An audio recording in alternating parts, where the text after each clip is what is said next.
صباح الفل، صباح الهنا، صباح العسل يا حبايب قلبي. اللي بيشوف الفيديو ده الصبح صباح الفل عليك يا جميل، واللي بيشوف الفيديو ده بالليل مساء الفل عليكم. وحشتوني جدا. معاكم مروه العزب. القناه التانية اسمها حكايات ماما واسامه، يا ريت تشتركوا فيها يا جماعه. بتتكلم عن عالم المراه كامل في كل حاجه من دون اي كسوف. حبايب قلبي مروه العزب، يا ريت اللي مش مشترك ينزل يشترك دلوقتي ولايك على الفيديو ده، ضروري ضروري ضروري. بص يا حبايب قلبي، معانا قصه غريبه شويه. فانا بالنسبه لي انا بعد اللي بسمعه ده كله انا بقول القتل بقى سهل جدا. اي حد متخانق مع حد، اي حد زعلان من حد، اي ظروف مهما كان، ما حدش بيطيق كلمه من حد بيقتله. اتقوا ربنا شويه وبتودوا نفسكم في داهيه. يعني انتوا كذا كذا اعدام قدامكم، انتوا مش واخدين بالكم؟ كذا قضيه وانتهت بالاعدام، مش واخدين بالكم من كل اللي بيحصل ده؟ اتقوا ربنا شويه. معانا محمد صلاح. محمد صلاح ده من مكان في القاهرة اسمه المعصرة. المعصرة مكان مشهور جدا ومعروف وكل حاجة. محمد صلاح كان عايش في شقة مع باباه إيجار دايم، عادي جدا زي أي حد ما هو بيتولد يلاقي باباه معاه شقة إيجار دايم عايش معاه وتربى فيها وكل حاجة. الأب لقى ابنه بيكبر قدام منه وبقى عريس وما عندوش شقة. الأب جه على نفسه قال له يا محمد بقول لك إيه؟ قال له نعم يا بابا. قال له أنا هجيب لك إيه؟ هسيب لك الشقة دي وأروح أقعد بإيجار أنا وأمك بره.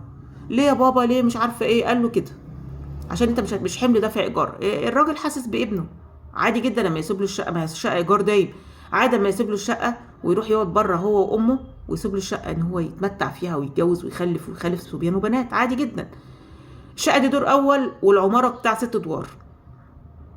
صاحب الحاج سمير صاحب العماره مقاول، عامل العداد بتاعه، عداد الميه على العماره كلها، وكل شهر مثلا بيدفع كل شقه 50 60 70 حسب، وهو قاعد ببلاش. يدفع بقى كهربته وميته وقاعد ببلاش. محمد عنده بنت اسمها حنين، فدايما يخبط على الباب يقول له يا ابو حنين يا ابو حنين الميه، فلوس الميه يا ابو حنين، فلوس الميه يا ابو حنين، فلوس الميه.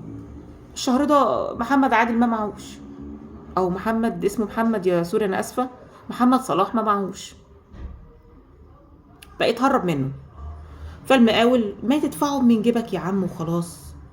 الناس بقت تقول له ولله وخلاص، ما هو مش لاقي شغل وقاعد بقاله فتره. محمد صلاح قال له انا ادفع ليه؟ ما كفايه ان هو قاعد عندي ببلاش بيدفع لي ملاليم ايده. الشقه انا عطاها لابوه مش عطاها له هو، وانا اصلا عايزه اخرجه من الشقه دي. قال له طب ازاي؟ ده هي شقه، انت بتقول انت الشقه ابوك مأجرها لابوه من زمان وخلاص بقت ايجار نايم. قال ما هو ما بيديليش غير ملاليم. قال له طب ما هو من ملاليم ما هي تعتبر تمليك. قال له لا ما عنديش الكلام ده. اتصل بابوه، بابا محمد صلاح. ايوه يا حاج انا عايزك. قال له تعالى اتفضل يا حاج سمير. الحاج سمير المقاول، تعالى اتفضل خير اتفضل. قال له انا جاي لك. الحاج سمير راح لابو ايه؟ للحاج صلاح ابو محمد صلاح. قال له دلوقتي انا ابويا اللي مأجر لك الشقه ديت. قال له ما تعتبرش ايجار، تعتبر تمليك. ابوك اللي مأجرها لي وانا سبتها لابني، ابني اللي اتربى فيها. عادي جدا، ابني اللي اتربى فيها. تمام. المهم يا جماعه، هو اسمه الحاج رمضان مش الحاج سمير، انا اسفه. المهم الحاج سمير نزل من عند الحاج صلاح اللي هو ابو محمد صلاح، راح خبط على مرات محمد صلاح. قال له ايه افتحي يا ام جنى او يا ام حنين، عنده بنتين وولدين، افتحي انا عايز فلوسي. قالت له طب تستنى اما محمد يجي. لا مش هستنى، انتوا قاعدين ببلاش وانا كل شهر اتذل على 50 جنيه كل شهر. قالت له طب حاضر حاضر انا راح اجيبهم لك. راحت دخلت فتحت البوك وجدت له ال50 جنيه والموضوع اتحل. قالت له يا حاج رمضان الموضوع كده منتهي. قال الست تقول للراجل الموضوع منتهي، ورد فعل الراجل يقول لها لا انا مستني محمد تحت، لما يجي عرفيه ان انا مستنيه تحت. محمد جاي من على اول الشارع، كان عنده شغل بره، وجاي من على اول الشارع لقى العيال مقابلينه، ولاده وناس من الشارع. خلي بالك عشان الحاج رمضان، انا بتلخبط بين رمضان وسمير مش عارفه ليه. الحاج رمضان مستنيك تحت.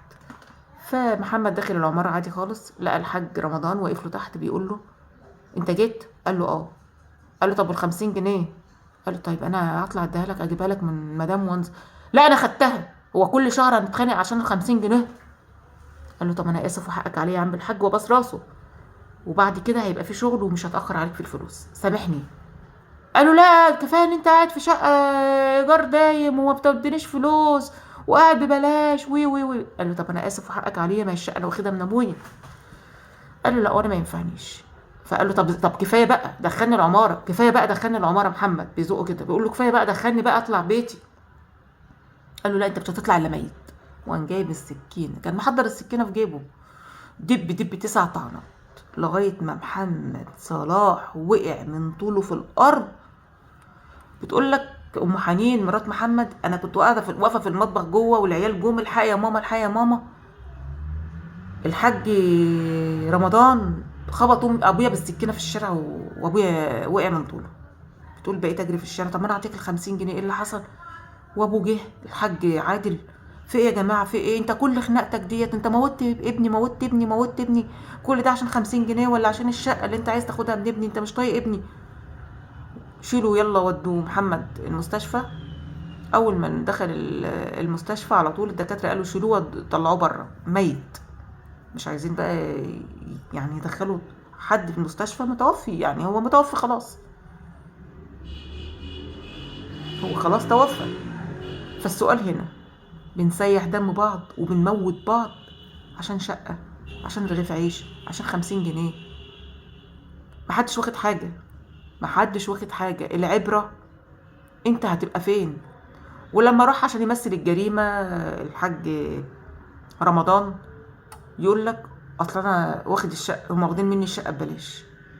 طب برضو يا جماعة انا برضو بدي كلمة كده رأيي، يعني من رأيي يعني ان اي حد مأجر شقة ايجار دايم لراجل كبير مش من حقه برضو يدي الشقة لابنه ويورثها للناس كده، يعني يورثها لاحفاد احفاده وعياله. يعني ده انت خلاص عشت فيها ببلاش، عايز تنقل بقى سيب الشقة لاصحاب البيت. ما اخرتها جريمة يا جماعة، يعني هي دي مش اخرتها جريمة؟ لا حول ولا قوة الا بالله، لله الامر من قبل ومن بعد.